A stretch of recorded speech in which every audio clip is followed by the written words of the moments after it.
The advice and opinions expressed by the host of Autism Live and her guests are meant solely as suggestion and should not be in any way construed as child-specific advice. Any choices you make in determining your child's treatment are completely at your own discretion.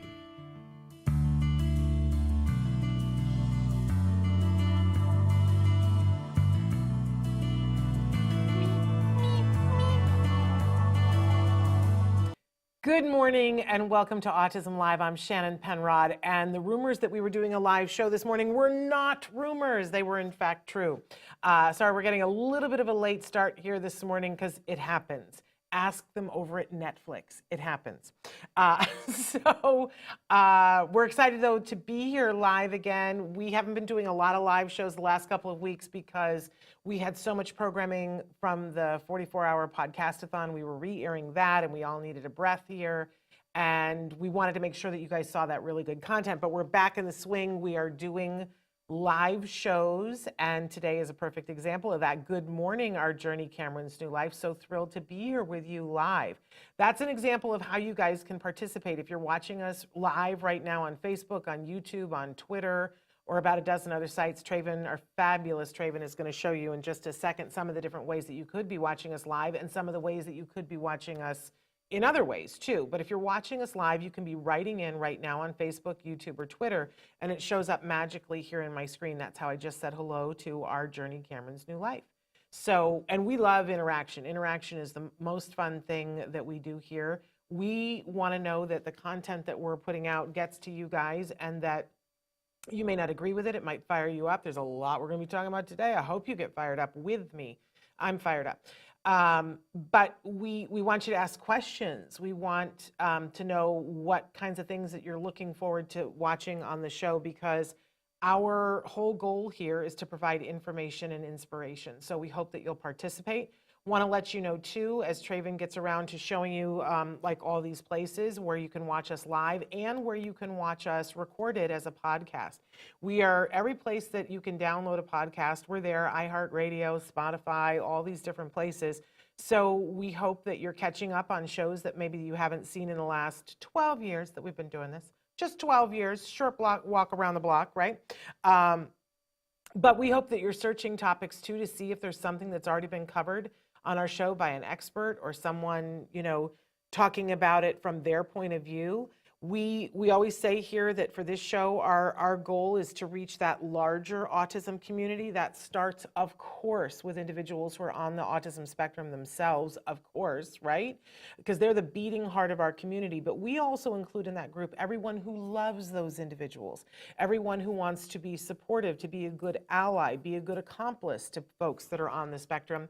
Because I know firsthand that you know, there are things that I don't know that I want to know. As you guys know, if you watch the show, I identify as a pony.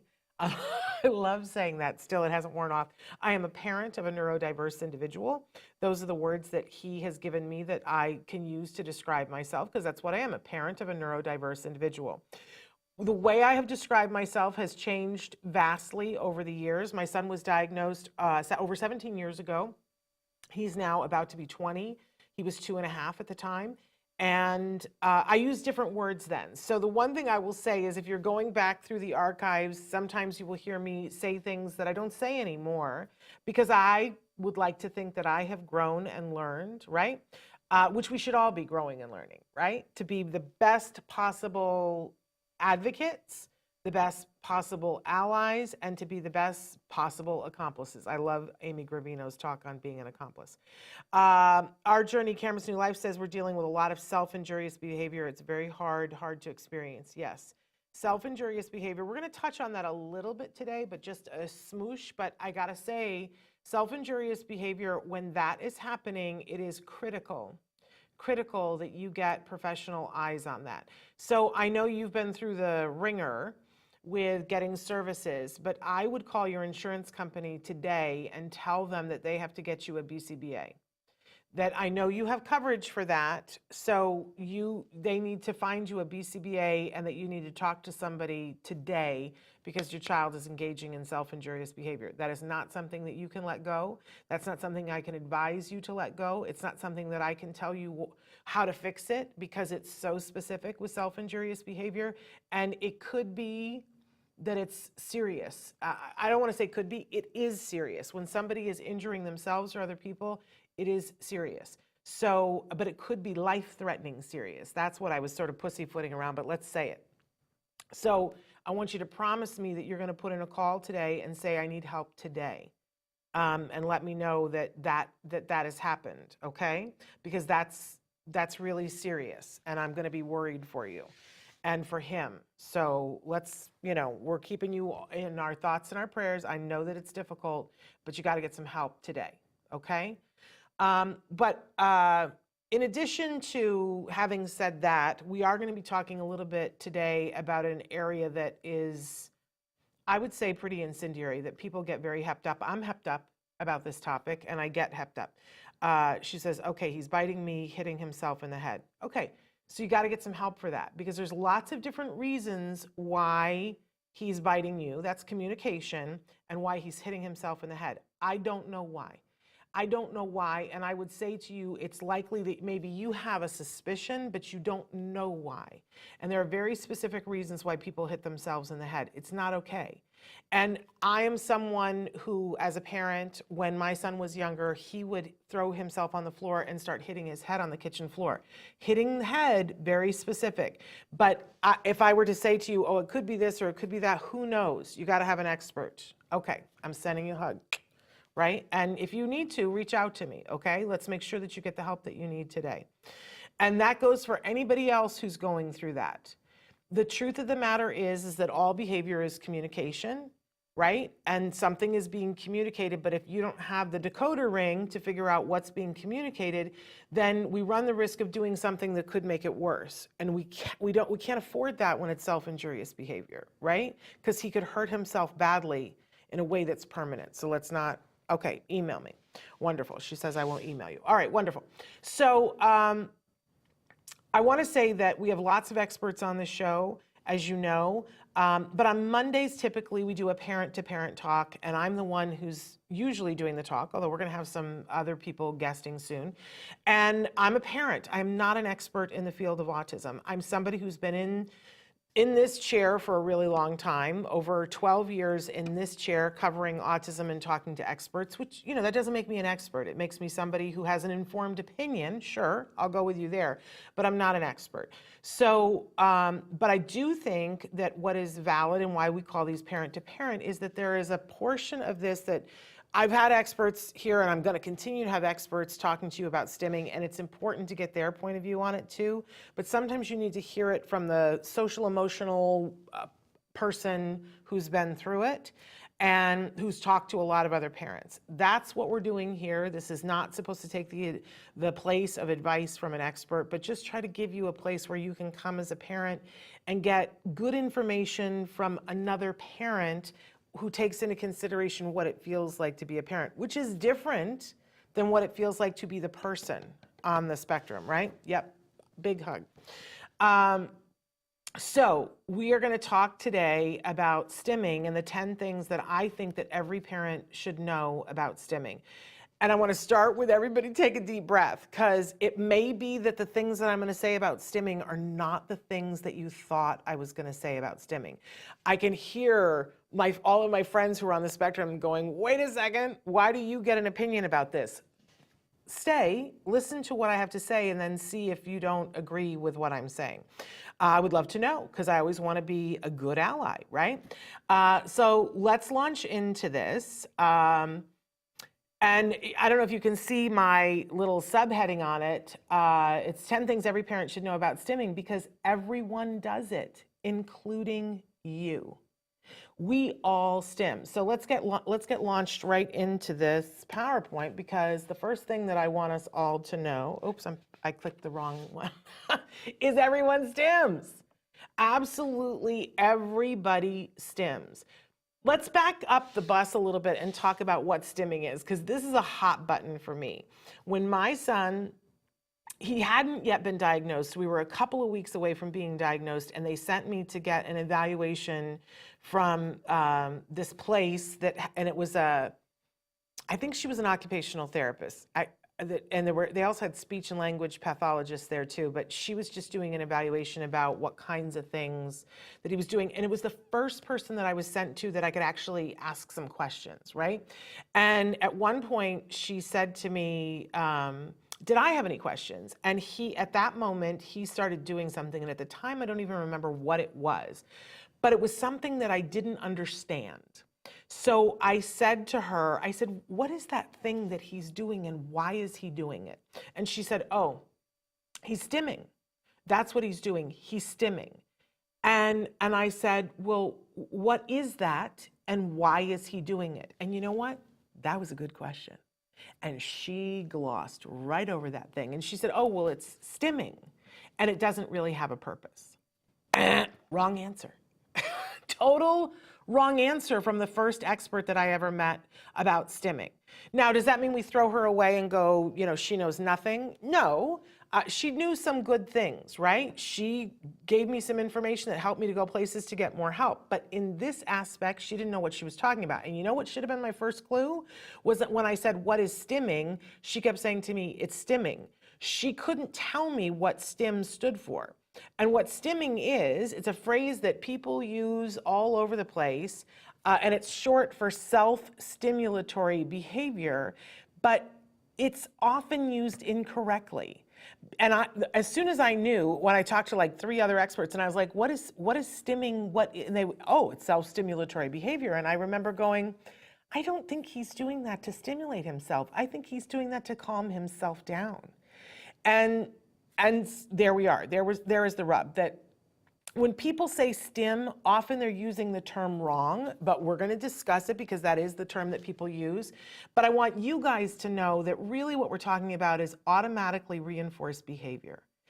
And that is not without a purpose. Just the other day on Facebook, I saw an expert saying something about how, stimming, it's behavior without a purpose. Wrong. That's just wrong. When we engage in a behavior and we do it over and over and over again, we do it for a reason. There is no random, there is no weird, there is no odd. There is a reason. It's just that the reason may not be known to us on the outside. That doesn't mean that there isn't a reason. You ever watch somebody do something and go, I wonder why they're doing that? I can't tell.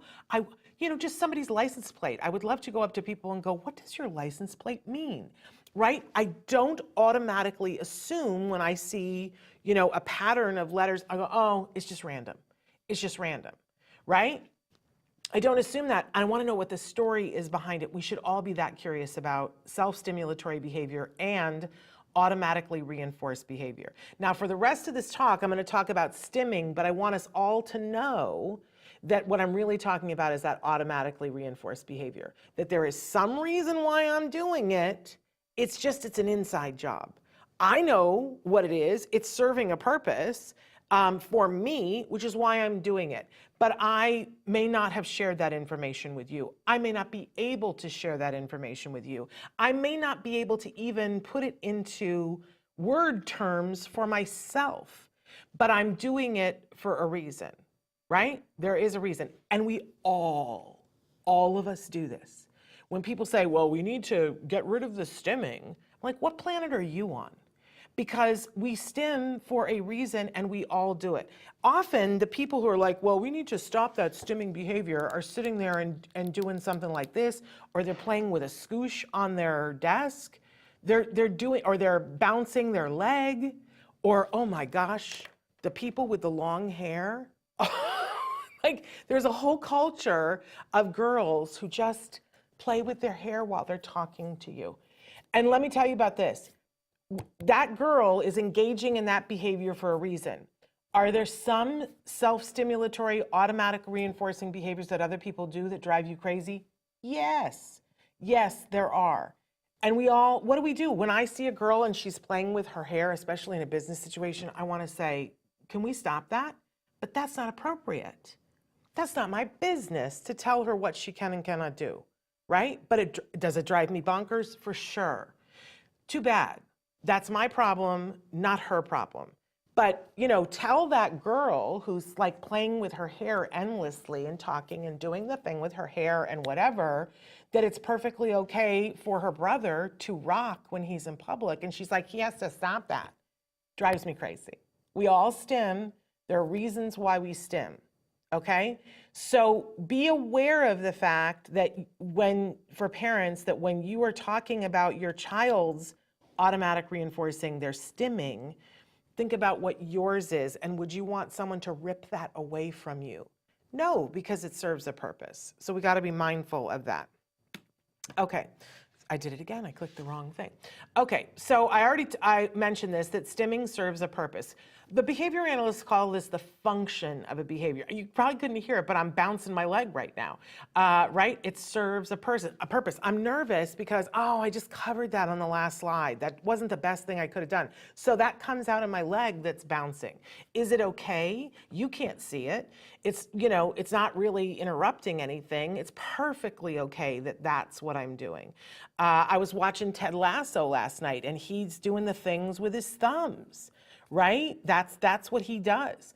Stimming serves a purpose. Now, sometimes it's to calm us down.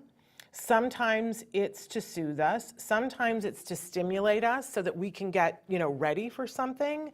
Sometimes it's because we're in pain, or we feel dizzy, or we're hungry, or we're tired. I mean, we do it. It helps us to concentrate. The executive who clicks his pen, helps him to create and come up with ideas, but it all has a purpose. All of it has a purpose. And once we get into that mindset, we can look at it in a different way. It serves a purpose. So if it serves a purpose, before attempting to change or eliminate a stim, you should consider what its purpose is and if it's harming anyone.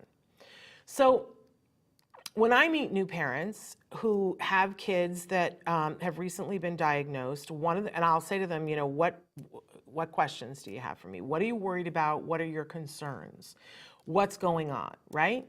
And usually it'll take us a little while to wind down to what we're concerned about, but somewhere in the middle of all that, I will hear from parents, well, my child can't speak, and that's, really worrying me because I was planned on talking to my child, right? And I have feelings about that. And I tell them, yep, you're going to have feelings about that. Let's get busy let's make sure that your child can communicate, whether it's speech or something else. Let's give your child functional communication, right? They will talk about what we were just talking about with our Journey Cameron's New Life, that their child might be engaging in behavior that hurts them or others. That's very, very concerning. They might talk about their child not sleeping, right?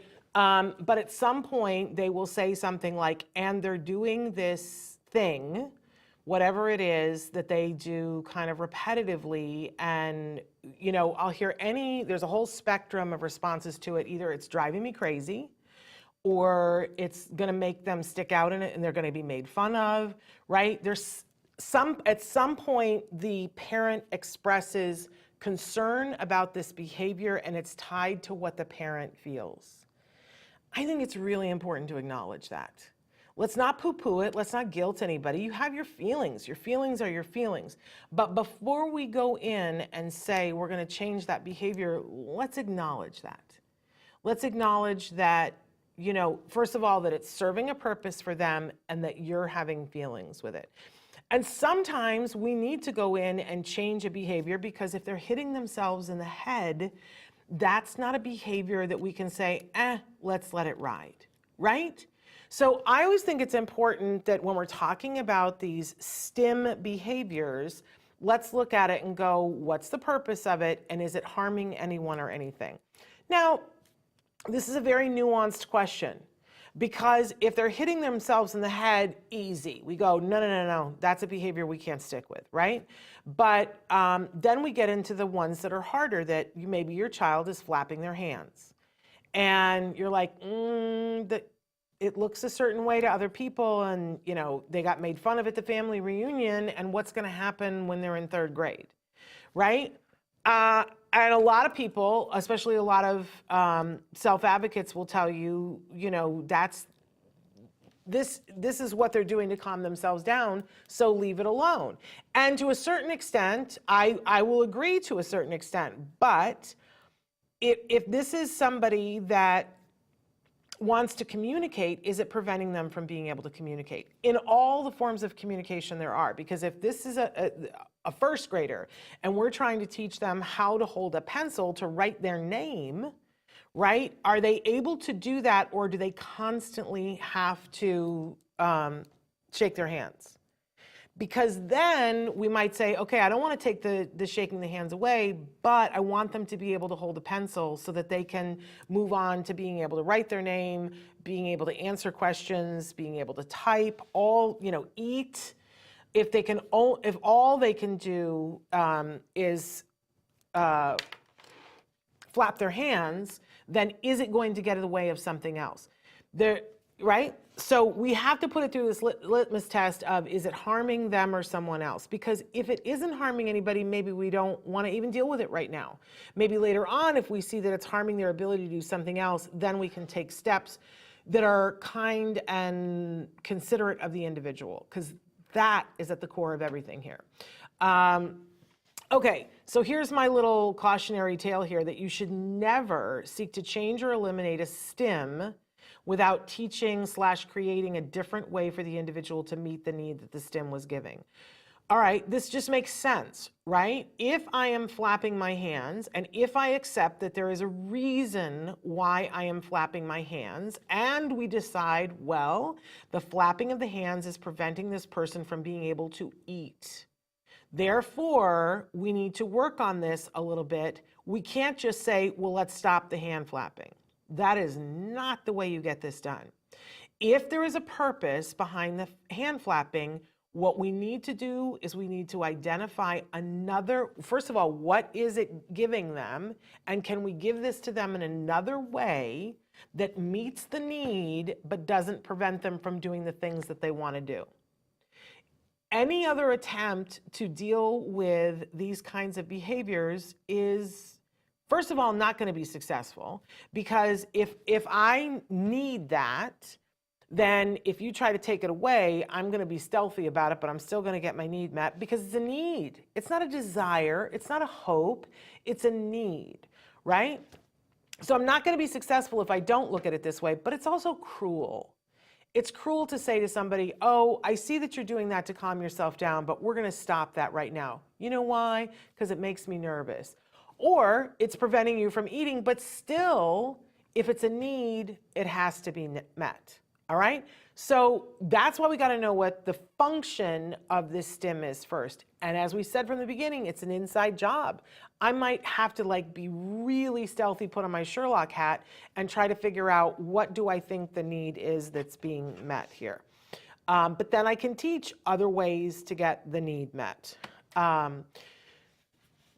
This is so important to me. We should all be more tolerant of people's STEM behaviors. It's called perspective taking. So a few years ago, I love to watch Big Brother. Do you guys watch Big Brother? In the summer, they always lock up a bunch of people into a house and they put cameras on them, and it's just ridiculous television, and I thoroughly enjoy it. And many years ago, there was this young gentleman who was on, who did not disclose his diagnosis, and he went on to win the show. And I loved that, because I looked at him and I went, oh, I think he's part of our family, but I don't know, because I don't diagnose, right? But he seems like he's part of our family. You know what I mean? He's one of us, one of our tribe. And I was so excited for him, and it's a social game, and he won. So I thought that was really, really clever.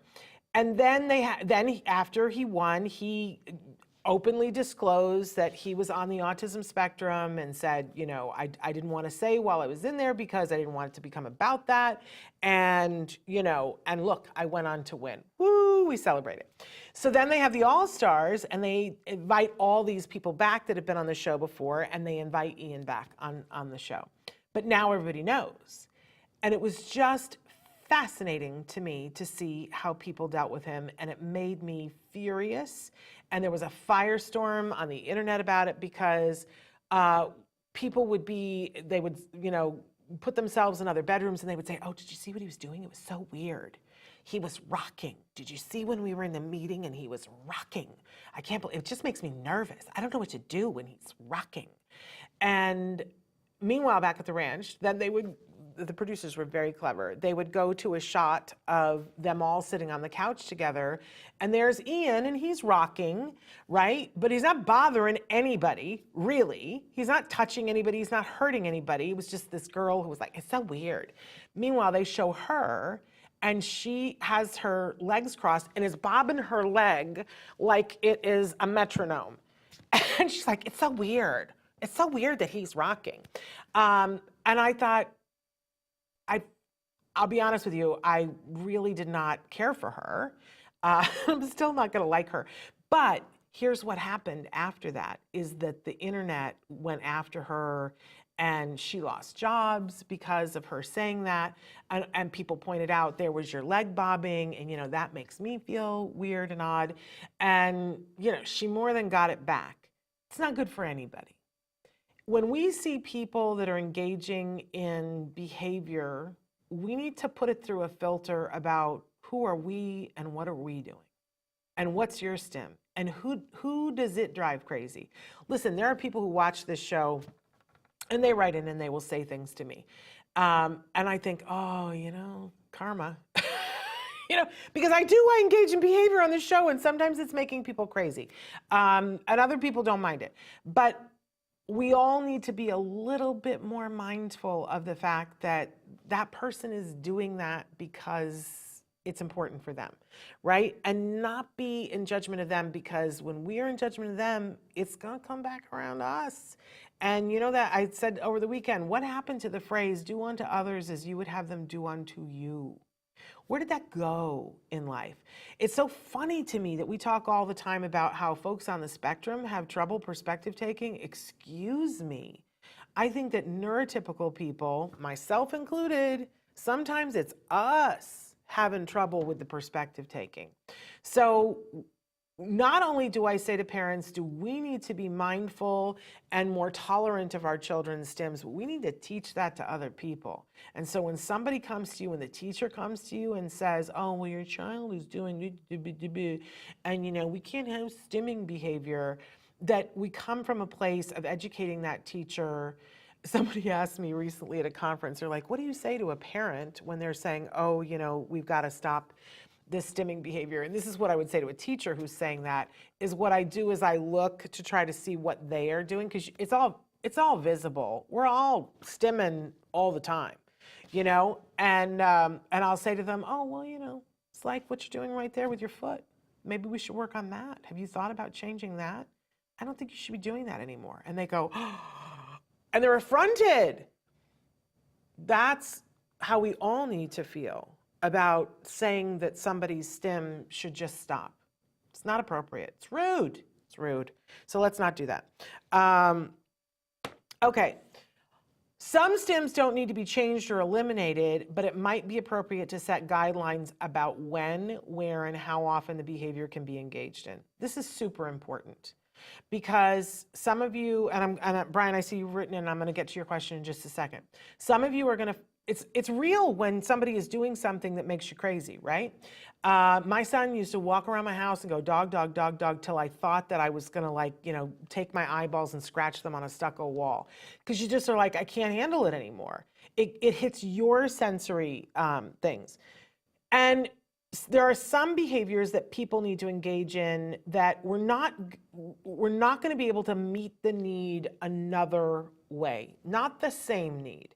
We can work and have it be close, but sometimes it's easier to say to somebody, yes, you can do that. It's just there's a time and a place that's appropriate, and other times and places that aren't appropriate. One of the great things about folks on the spectrum is that they tend to, I don't want to generalize, but a lot of them tend to be very rule governed, and in a great way, which is very socially enlightened if you think about it. So, we would say to somebody, well, it's not appropriate to take your pants off in public, right? You can't expose yourself. And that's a rule that we can give people who are on the autism spectrum. We can say, oh, we don't take our pants and our underwear off in public, but you can absolutely do it in the bathroom. And we start with things like that. I always love to use the example of Temple Grandin and her mom, because Temple still talks about how there was a metal plate on her bed that she loved to spin and turn. And I've had many conversations with her and said, why? Like, what was the thing with the metal thing on the bed? And she says, oh my gosh, are you kidding me? Like, it's so, have you tried it? And she says, you know, you turn it and you move it depending on where the light is in the day, like it changes colors. And if you go fast, there's different colors. And if you go slow, there's different colors. And if you turn the direction, and if it's morning or it's, you know, night, like it's constantly changing. She says, it's really amazing. You should take a look at it. And instead of, her mother noticed it and saw that she was doing it and didn't say, that's it, Temple. You know, I know it's visually exciting to you, but you can't have it anymore. What she said was, you can do that 1 hour a day, but the rest of the day, you got to be studying and you got to be drawing horses and you got to be mucking the stall. And she found a nice mix of things that she knew that Temple was really into and other things that where it would make her grow and that she would learn new things. But she didn't say, you can't ever do that. And, you know, I don't know. I need to ask you, Stacia, if it was just arbitrary 1 hour a day, or, you know, did they sort of work it out and figure out what was the right amount to hold her? Because if it's not, and I think that's our next one, is it's still important that the need of the stim be fully met for the individual. So, you know, for Temple, at some point, they did figure out that 1 hour a day was enough for her to have the need met. Think about some of the things that you kind of love to do compulsively. I don't know about you, but I'm playing this really stupid game on my phone that I started playing last fall when I was laid up with COVID, and I had to find something to do that would keep me, you know, resting, but you know, keep me involved. And I started playing this stupid game, and I'm still playing it, but I can't play the game all day. But I enjoy coming home after work. And, you know, when it's time to go to bed and wind down, I enjoy playing the game on my phone for a reasonable amount of time, right? It's very calming to me. But I could never do what I do in a day if I was playing it all day long, right? And that's what Eustacia looked at Temple and said. But I think it would be hard at this point if I just went cold turkey and said, I'm not going to play the game at all, right? Because it's part of my regimen for keeping myself calm and centered right now. Don't automatically assume anything. When we're looking at STEM behavior, you want to try to figure out what the function is and how the person can continue to get that need met without it disrupting their life. Not yours. Keep yourself out of it, right? Their life. What are they learning? How are they learning? If all, like somebody wrote in the other day and said that their child likes to spit on their hands and play with the spit. This is very common. We hear this tale all the time. The problem is, if they're in 2nd grade and they're playing with the spit on their hands, first of all, they're not focused on the lesson, right? Second of all, we live in the world of COVID. That's a bodily fluid. They're going to get kicked out of that classroom, right? It's not going to conform to what the safety standards are to be spitting and playing with it and getting it all over your hands. And then third, socially, you know, the other kids are going to start to make fun of this person. That's not the reason to change it. It isn't. It's a consideration of what this child's life is like, and it's a consideration of what these little hoodlums who want to bully him are like, and what the teacher should be doing to circumvent that. But the other two things are the two things that are important. If they're playing with the spit in their hands, they're not learning. They're not focused on the lesson. I'm assuming that may not be true, but for sure, there is a health concern right now because of COVID.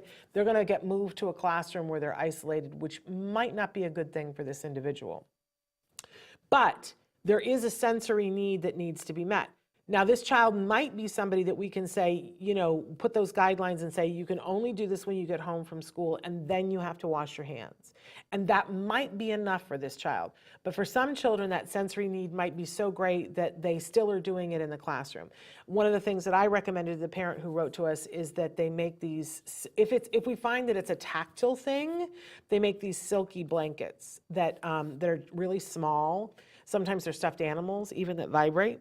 That kids often, it has the same feeling of the silkiness of the spit. For other kids, it's a visual stim. And they want to see, you know, the rainbows, the colors in their spit when you stretch it. I know it's one of those things. It's like I never would have thought of that before, but I've talked to so many people and they're like, oh no, look, when you take water, like the kids who splash, sometimes it's the way it feels, but sometimes it's the colors. If you ask Wyatt Jackson, who paints all the time and he loves to splash, and he says, because I get to see the colors, all the colors. He's a painter and he's seeing the colors. So for those, we're going to look at it lots of different ways. We might be able to get the need met with something else. Sometimes there are those fidget spinners that have, what am I trying to say? It's like the surface of a CD. It's like a prism, and they will flash different colors. Some of them actually even light up, right? We find something that works for the individual so that they can stay doing what they really want and need to do. Okay, I'm going to stop for just a second and read Brian's question. Good morning, Shannon. Looking great. Well, the hair, there's not much we can do with it at this point, right? Our son is stepping into summer soon. After 8 months kinder time at Montessori schools, we are lining up Montessori math tutor. And he thought he is going to be so bored because he didn't get into summer school club. Oh, that bites. I hope he does not regress. Sadly, I expect it will happen. And they say that their version is endless verbal scripting. We simply cannot reach him. Pushy interruption to stop it is a no, or a meltdown will occur. This hurts him socially bad. The stimming is endless repetition of his nonsense words, or start to end many times a video solar system learning song. Oh, okay. So interesting. First of all, I share your concern about the summer thing. I don't know which day it is. It might be next week, or sometime in May. We're doing the parent-to-parent talk about summer and how to get the most out of summer. But I will tell you that it's vital that he not be bored. Absolutely vital that he not be bored. I also am wondering. Well, we're not that far in our autism journey with Elijah. We're not that far in, so don't worry. But I'm wondering, Brian, because I don't remember, but if he's kinder, is he ever, I don't know, cognitively, tell me are you able to ask him about the things that he's saying? Or is he too busy saying them to respond to them? And what happens, and this is a very interesting choice, but what happens if you repeat what he says? Does it interrupt his pattern? I would be very cautious about doing that because sometimes it makes kids angry. If they're saying something and you repeat it, it can cause an anger response. So do it sparingly. But I'm wondering, because I will tell you that my son was somebody who vocally stimmed, and this is not necessarily the case with your son. Let's just be honest about this. Everybody's different, right? But I'm telling you this just because it was interesting later on to say to him, what was that? And he said that the noises made noises in his head, and that if there were no noises in his head, or there were noises that he couldn't decipher, that that he could make the noises in his head and it would make the other the other noises recede, so that then he wouldn't have to try to figure out what they were, right? It was a way of controlling what he was hearing. So and I remember the day that Peter Farrig sat with him, because I thought, because I understand, he was being and about to be bullied harshly at school, and they were talking about not having him be in the classroom that he ended up in, the mainstream classroom, because he was making all these noises. He sounded like R2-D2 is what he sounded like. But Peter sat there with him, and Jem made the noise, and then Peter made the noise, and Jem got affronted and was not happy about it. And then Peter made the noise and said, "Did you hear me make that noise?" Now, we had already worked through perspective taking with sensory issues with him. So we already had that precursor in. But so Peter said to him, did you hear me when I did that? And Jem was like, "Yeah, I heard you." And And Peter said, okay, now I'm going to make that noise and I'm going to make it inside my head and tell me if you can hear it. And so Peter made the noise and he kind of did something with his eyebrows. In his head, he made the noise. And he said to Jem, did you hear me? And Jem said, no. Did you make the noise? And he said, yeah, but I did it inside my head. And he said to Jem, can you do that? And Jem thought about it for a second. And then Jem kind of did something. And he said to Peter, did you hear that? And Peter said, no, I didn't hear that. And he said, and Peter said to Jem, did you know that you could be doing that inside your head all the time? And if nobody else can hear it, it doesn't bother anybody else. And Jem kind of was like, what? and then most of the noises went away. It was only in extreme times that when he was extremely happy or extremely, concerned about something that we would hear the noises again. So I do want to say to you, there's something going on that it's worth looking at to figure out, is he bored? Is he finding, like, if you put headphones on him to close out the rest of the world and the rest of the noises, does he still script? Because that would be a clue, right? That he's doing it regardless of what he's hearing. But if you put the headphones on and he doesn't script anymore, then that would suggest to me that at least has something to do with sensory overload from what he's hearing. But there could be lots of different reasons why. But I would also want to look at yeast. And remember, I'm not an expert, but we should talk sometime. Okay, so he doesn't respond, he doesn't accept interruption. The start to end song scripting is hard one to understand, you are right. But you say the Jem thing does make me think. I would, there's so many things, there's so many avenues that you could go down, and I just, obviously I'd love for you to have, be in the room with Dr. Grampy because she knows more about this than I ever thought about learning. But there are lots of different things. Like my other question for you, is there anything that goes hand in hand with his eyes when he's doing this? Because sometimes we see that there is a component that's eyes too. Like if he's is there a time when it's more, or is there any time when it stops? I want to know more, Brian. We'll have to have a conversation at some point. But it's important to acknowledge that he is doing it for a reason. And it's important for you to be able to connect with him. And it's important that you find some answers. Because I think there's a way for you to transfer this. But I do want to know about yeast, and I also want to know if you've had him looked at for pandas. But let's definitely talk via email. Yeah. All right, I'm going to move on to number 8 here. That it is not okay to make fun of someone because of their STEM behavior. And this is something that we need to uphold and be pure with ourselves so that we set the example.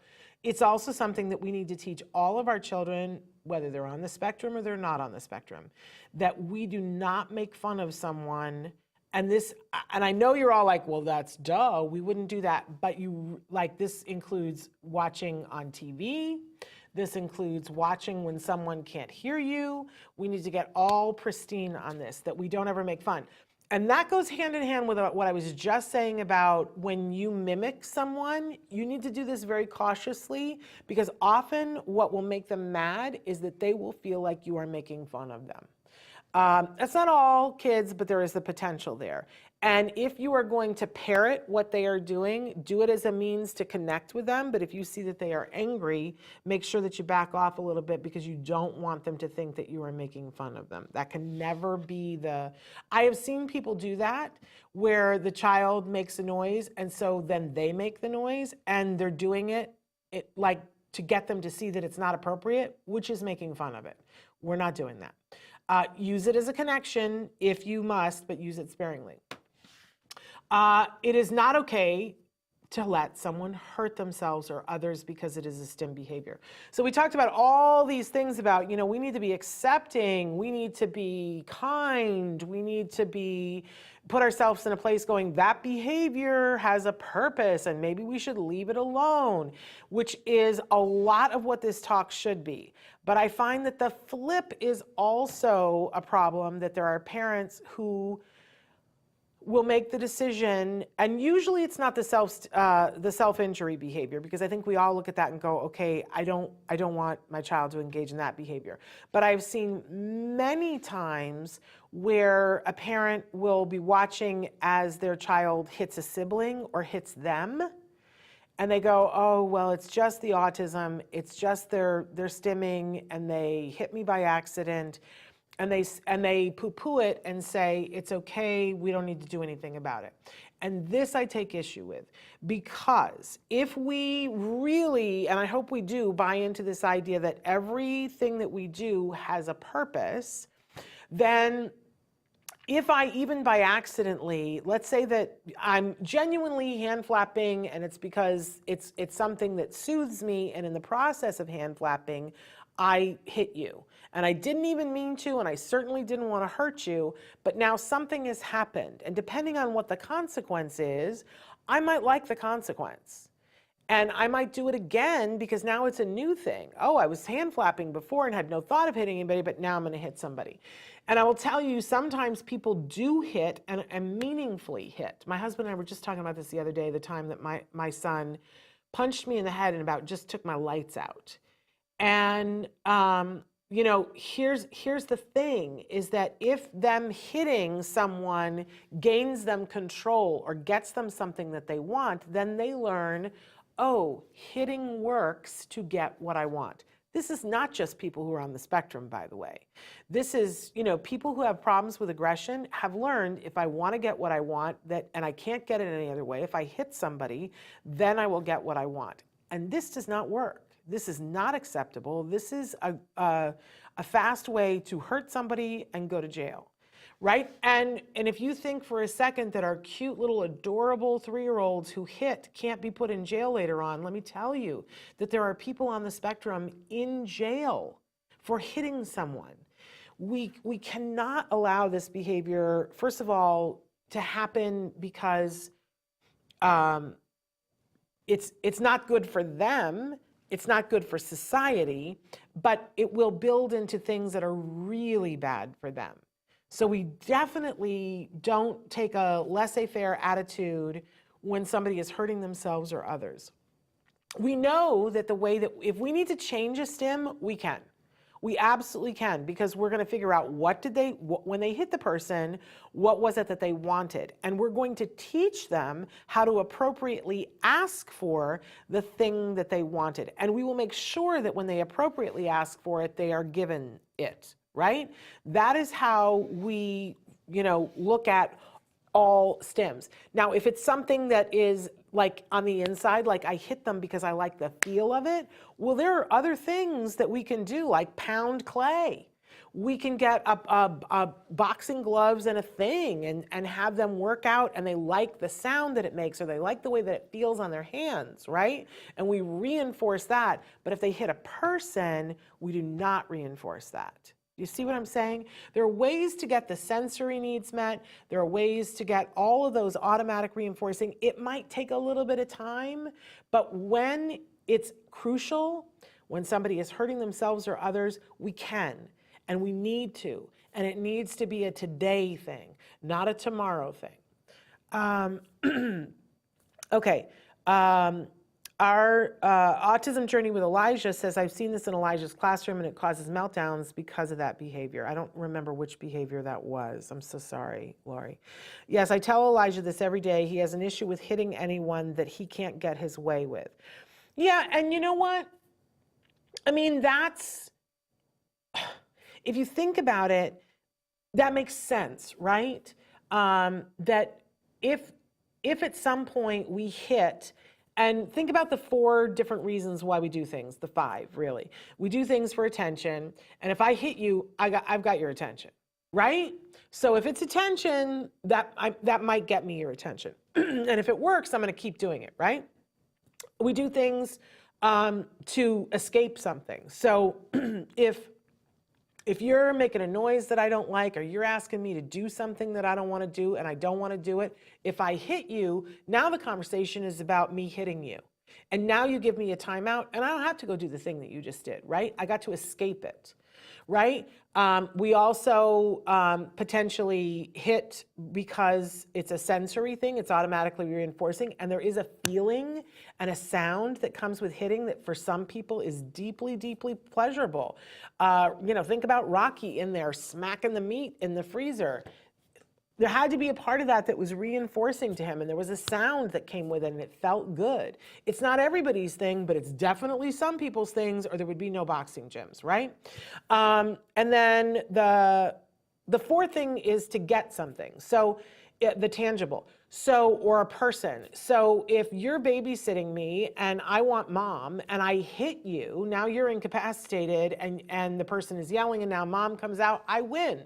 Right? Or if I'm playing on the playground and the one little girl has the last ball that there is and I want the ball, and if I ask her for the ball, she's not going to give me the ball, but if I whack her, she drops the ball, now I get to go play with the ball until you come to yell at me. But I got it for a couple of minutes, right?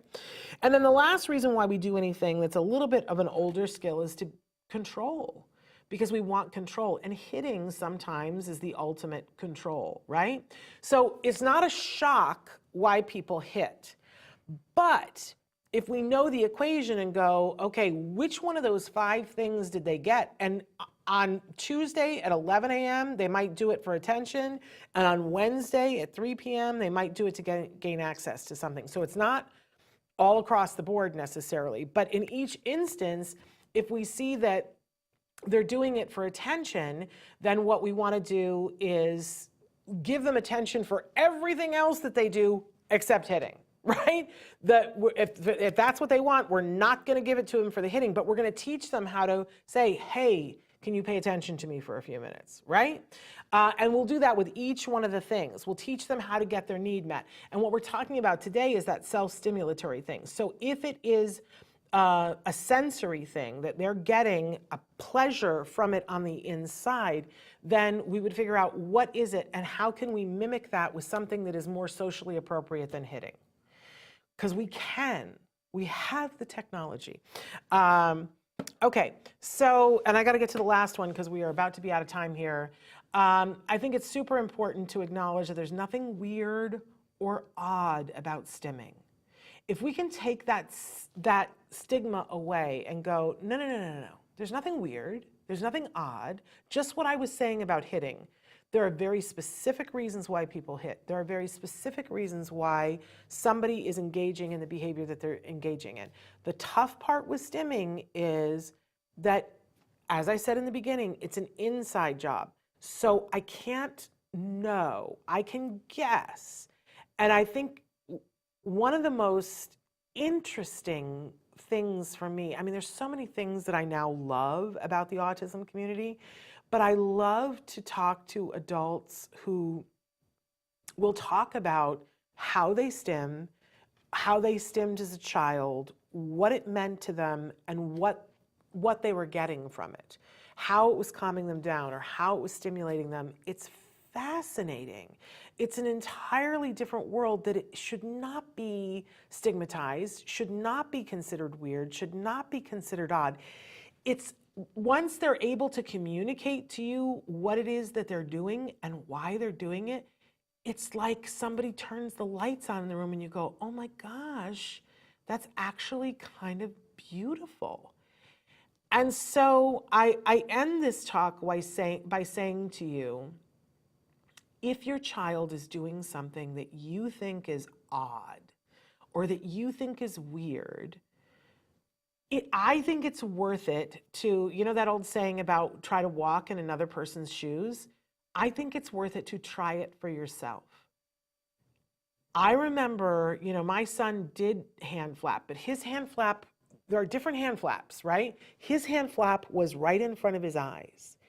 And I remember somebody saying this to me. They were like, well, have you done it? Have you tried it? Have you tried to see what it is and what it does? And it was very eye-opening to me what this does. And I also tried the other thing too, because I found this makes me dizzy. It didn't him. But when I tried this is very calming to me. Now, it might not be for you, but it's worth it to, and you don't do this in front of them. See what their stim is and go try it out for yourself. Be a detective. Don't, you're putting it through your filter, and your filter is different than theirs. Just like I said, you know, my son was doing this. This was not good for me, but I can see where it would be good for him, right? Try it and see what information you feel like it brings to your body, to your brain, to your nervous system. And try to get a better understanding of what it is that your kiddo is doing. This is good advice across the board. I remember when my son was at a certain age and he was starting to play video games on his Game Boy and on his phone. And we had a parent that came on and talked about how he'd just been through this tussle with his son, who was a couple years older than my son. And he said, you know, just drove me crazy. I would say, it's time for us to go. And he would say, I can't go right now. I'm playing this video game. And he would go, it's a video game. Get over it. Let's go. And his child would completely melt down. And then somebody said this to him. Well, have you tried playing that game? And he played the game for 2 days and he said, oh my gosh, I understand completely why he has a meltdown, because you know, he said, I would be engaged in a campaign and I would have put in all this time and just got my troops to the point where I could, you know, battle, and somebody says it's time to go and I will lose everything. And it changed his perspective. And so he would say to his son, he would give his son a visual schedule for the day, and he would say, we're going to do this and we're going to do this and we're leaving at this time, and put it on the clock and everything. And he would say, so this is the time where you can play in your game, and I promise I won't interrupt you, and you'll have time to build a campaign. And he started playing the game with his son, and they had a much closer relationship because of it. I think it's important for us to do that with everything about our kids. Put ourselves in their shoes and try it. And this goes even for you, Brian. I think about the people that I know people who constantly hum out loud, and I have talked to some of them about what, and these are people who are not on the spectrum, by the way. I had an old roommate who is a brilliant performer, and she was constantly humming. She would constantly be singing something, and I've talked to her about why she does that. There is a reason, and let's figure out what the reason is first. And it might be that you need to try it in the privacy of your home to see. Okay, we are totally out of time, but I love to talk about this stuff because I think that there's a level of respect that we need to have for self-stimulatory / automatic reinforcing behavior, because it goes right back to that phrase about do unto others as you would have them do unto you. And if you think about all the things that you do within a day to help regulate yourself, and if I were to come up to you and say it's all inappropriate, you need to stop it all, and you need to manage somehow in this crazy mixed up world without all of it, first of all, I think if it was happening to me, I would feel judged. I would feel insecure. I would feel not accepted. I would be very afraid, and I would probably have a meltdown. So let's not do that. Let's for sure not do that. Let's create a world in which our kids get to be our kids, but let's not just also turn the other cheek and go, oh, it's what they're doing, and so they're only ever going to do that. I don't think that that's the ticket either. Look at each behavior, look at what the function is, look at it to see if it's hurting them in any way. If it's you feeling uncomfortable, let's deal with those feelings and move on. Because I am friends with women who do this constantly, and I have to just like take a chill pill when they're doing it constantly. Makes me bonkers, but it's part of accepting and loving them for who they are. I have to sit there sometimes and literally say, they're feeling nervous right now. Be here for them as they're petting their hair compulsively. Just saying. All right. I enjoyed being here with you guys too. Thank you so much. And we're going to be back tomorrow. I believe that we are having Dr. Granpeesheh live tomorrow. I don't want to promise that because sometimes things come up, but I believe that we are having her live tomorrow. So feel free to send your questions in. And then we got a great show for you on Wednesday. It's really wonderful. So make sure that you're here for that as well. All right. We will see you tomorrow. Until then, give your kiddos a hug from me and one for you too. Bye-bye for now.